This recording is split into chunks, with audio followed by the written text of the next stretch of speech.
Qu'est-ce que c'est? Pourquoi le vrai fantastique? Pour moi, c'est émotionnel, vraiment le fantastique. Pour moi, déjà au départ, le fantastique, c'est ce que je t'ai dit tout à l'heure, c'est déjà cette espèce de sentiment avec le mystère. Il faut passer de l'autre côté. C'est vrai que dans on le dit très souvent, Caillois l'a dit de nombreuses fois, hein, c'est cette espèce d'entrée. Il a dit, bon voilà, le fantastique, il a dit voilà, vous vous levez le matin, vous voyez passer un lutin, un truc comme ça, on sait que c'est la légende, ça n'existe pas, mais c'est le « il était une fois » qui fait que on accepte l'histoire, bon voilà, il y a des lutins, etc. etc. La science-fiction, on se lève le matin et on voit un homme vert passer, etc. Ça ressemble à un lutin, mais c'est peut-être un extraterrestre. C'est la science-fiction, on accepte aussi, c'est de la science-fiction. Le fantastique, on se lève le matin et quelque chose a changé. On a l'impression qu'on a vu une ombre verte passer. Quelque chose donc dans la réalité, c'est vrai, dérange, il y a un petit décalage, on ne sait pas trop quoi, et on le sent, on le cherche. Stephen King a dit un truc qui me hérisse, là par contre, quand on lui a demandé pour vous qu'est-ce que c'est le fantastique, il a dit c'est on sonne à la porte, on ouvre la porte et on voit un clown avec un gros couteau. Ça, c'est le fantastique gore vu par les Américains. Non, le fantastique, pour moi, on sonne à la porte, on va ouvrir et il n'y a personne. Pourtant, il y a un malaise. On revient et ça sonne encore. Et on va essayer de surprendre pourquoi ça sonne, qu'est-ce qui se passe, qu'est-ce qu'il y a à l'intérieur. Ça, c'est le fantastique. Le fantastique, c'est le trouble. Le fantastique, c'est quelque chose qui nous interroge. C'est aussi ce que les anciens ressentaient en eux, c'est la magie. Nous maintenant, hélas, on a transformé la magie en effets spéciaux. On a la possibilité de faire des effets spéciaux, on en abuse. Lorsqu'on voit le film de Wise, Robert Wise, La Maison du Diable, on ne voit rien. Tout est suggéré. On ne prend pas pour des imbéciles. On essaie de retrouver en nous l'esprit reptilien, notre imaginaire, notre peur aussi qui est en nous, et on va s'amuser avec. Wise va nous titiller, va nous rappeler nos peurs ancestrales, va nous mettre dans une condition de l'enfant, du petit chaperon rouge, de Blanche-Neige, des enfants qui naissent et que brusquement ils sont tout seuls dans le noir. C'est les premières peurs, les peurs primales, les peurs primaires. Ça c'est important, mais c'est aussi en même temps ce côté dérangeant oblige à se dépasser. C'est pas pour rien si les initiations des Africains et nos initiations autrefois, le bébé, l'enfant, on lui faisait faire, on a oublié tout ça, mais on lui faisait passer des épreuves, l'épreuve de la peur. Là encore on parle du dragon. Une fois que le souffle du dragon est passé en nous avec toute sa terreur, on en est libéré, on en est délivré. Donc il y avait des initiations. J'ai un ami, il est mort maintenant, François Terrasson, qui était un maître de conférence au Musée d'histoire naturelle de Paris, qui était dans le bureau de Buffon d'ailleurs, voulait nous expliquer à ses élèves pourquoi on avait rompu justement le pacte avec la nature, avec des esprits de la nature, parce que la nature est vivante, il y a les esprits de l'eau, de la terre, du feu, sont les esprits élémentaires, c'est le fantastique. On a rompu une fois pour toutes, certainement aussi parce qu'on a accepté simplement l'esprit cartésien et aux dépens de l'autre. Donc ces élèves, il les perdait en forêt.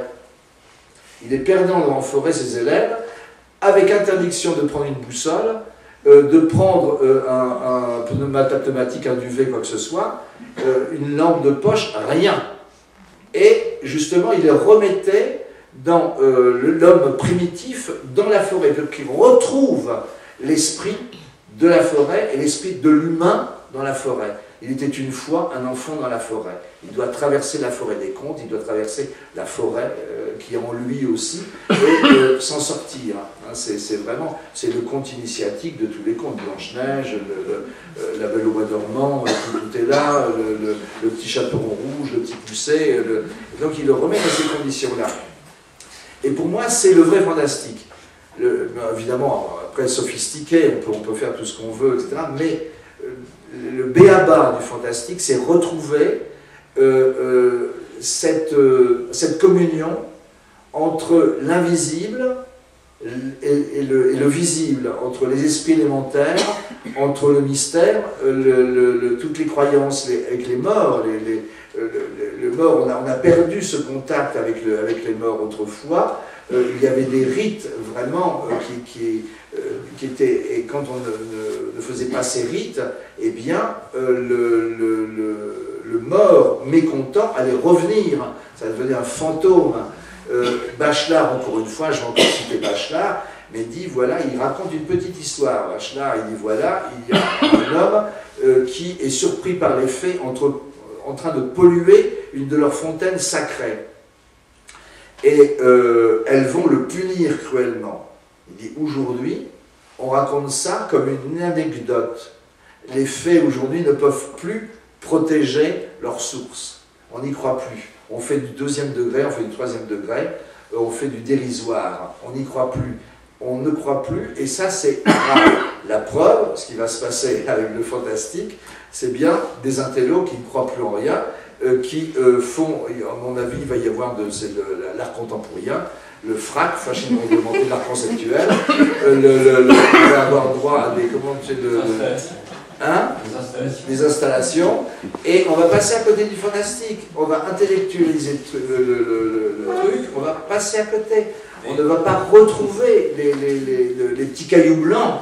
Mais justement, j'ai l'impression qu'une partie de ton œuvre, parce que bon, elle est profuse et diverse, mais qu'une partie de ton œuvre, justement, s'est dirigée dans la direction que tu indiques, à savoir protéger les connaissances, transmettre, et je pense que c'est au travers des encyclopédies que tu as conçues, la grande encyclopédie des lutins, des fées et des elfes, que tu as recueilli, non pas à la manière de, comment je dirais, des folkloristes scientifiques, mais j'allais dire des folkloristes amoureux, des folkloristes farfelus, d'une certaine manière, même si tout ça est fait qu'un grand sérieux, tu n'es pas cantonné à une seule région, à un seul pays, tu as tenté de ramasser ce qui était encore épars, hein, et de proposer finalement aux générations futures un témoignage de toutes ces coutumes, ces légendes, ce qui devient des non-dits, hein, dans ces livres que tu as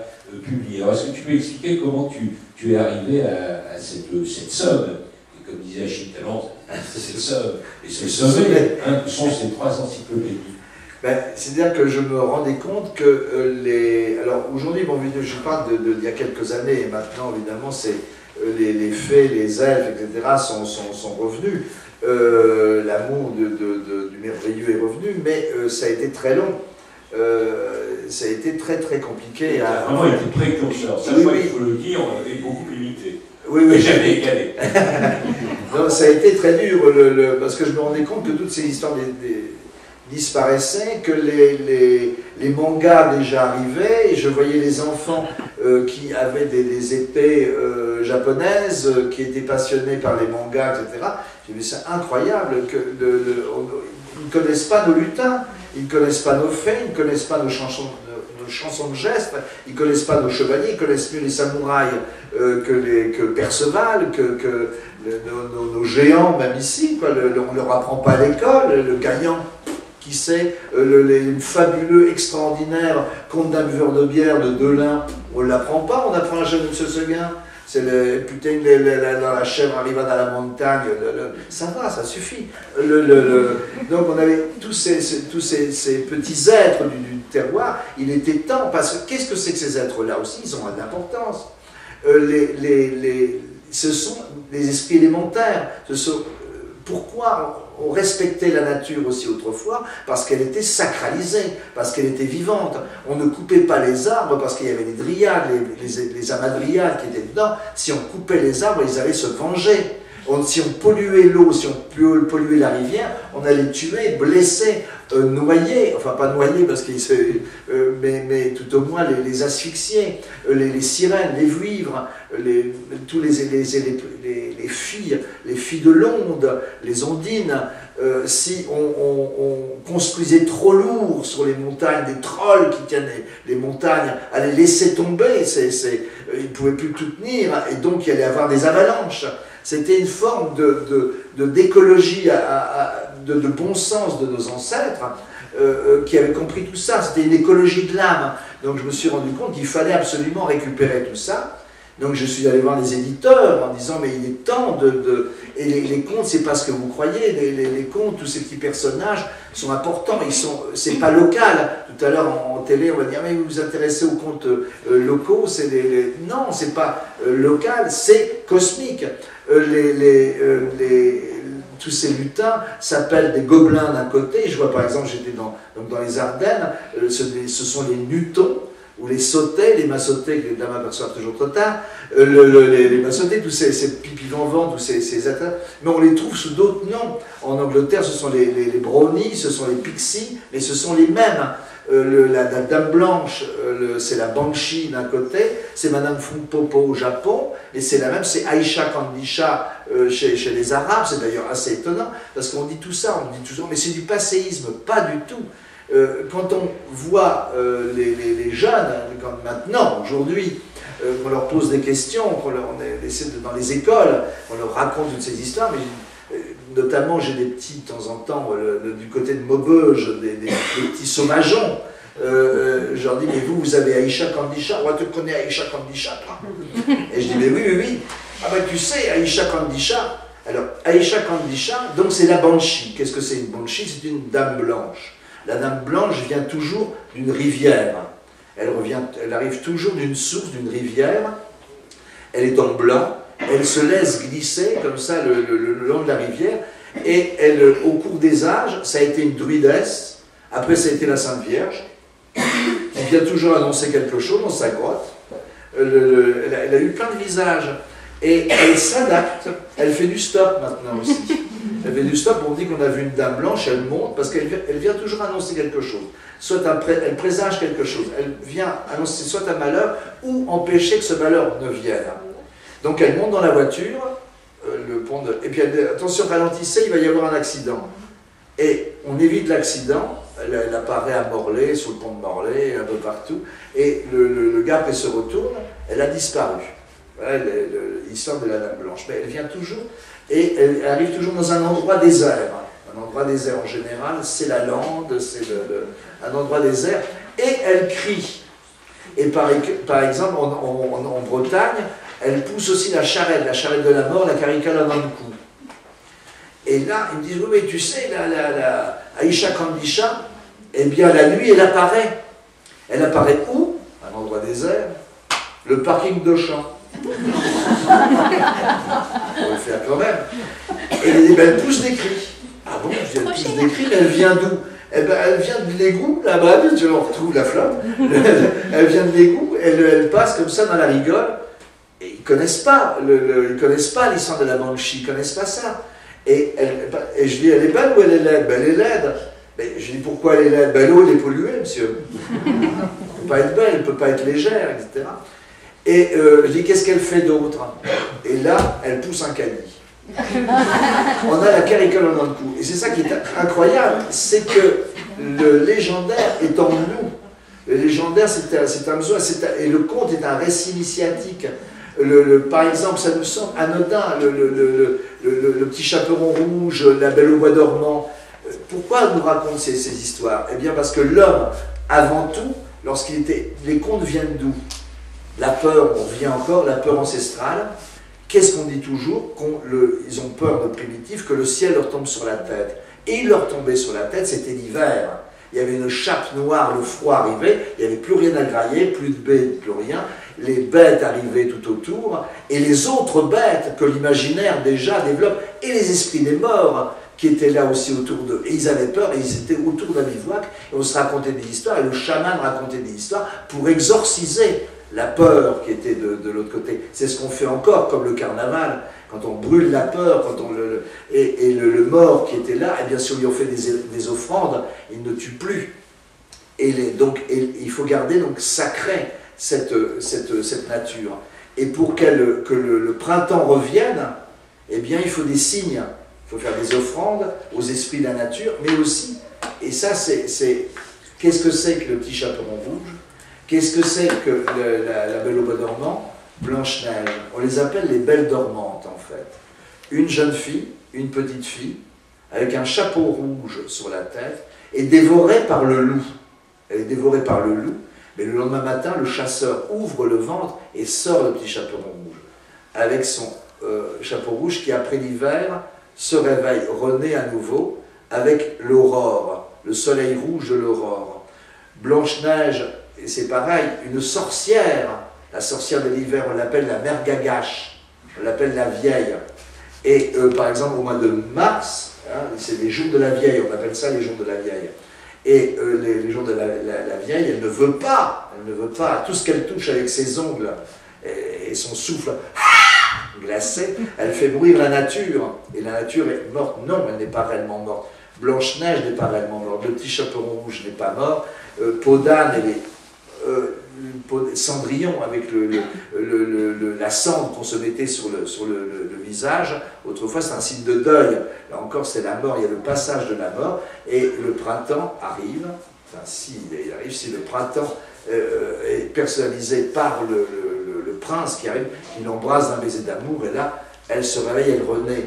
Toutes ces belles dormantes sont les symboles du printemps. Et on se racontait ces histoires-là à travers toujours des légendes, à travers des histoires. On poétisait tout ça. C'était une manière de se raconter, de se rassurer à travers des histoires. Et tous ces contes ont été écrits comme ça.